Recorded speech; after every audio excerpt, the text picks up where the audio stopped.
5ই August একটা হইছে এই দেশে, বলে আওয়ামী লীগ কি ছিল, ফ্যাসিস্ট।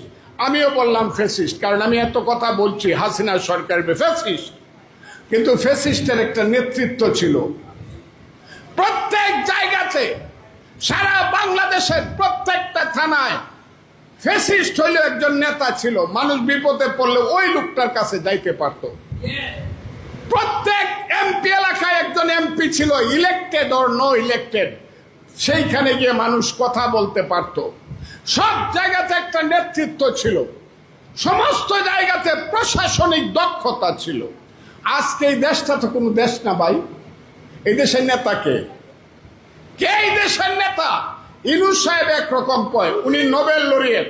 সঙ্গে সঙ্গে একটা কালো শক্তি আছে যারা 1971 সনের আমার মায়ের বোনের ইজ্জত নষ্ট করেছিল, যারা আমার হাজার হাজার বুদ্ধিজীবীকে হত্যা করেছিল, যারা এই দেশে আলবদর সৃষ্টি করে যারা এই দেশে গণহত্যা চালিয়েছিল, তারা সঙ্গে সঙ্গে বলবে না না না না, এইটুকু হতে পারে না, এটা আমরা মানি না, আমাদের মতো করে চলতে হবে।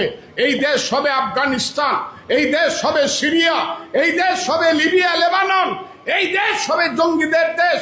এইটা কি করার জন্য আমরা যুদ্ধ করেছিলাম বন্ধুরা? আপনারা বলুন তো দেখি।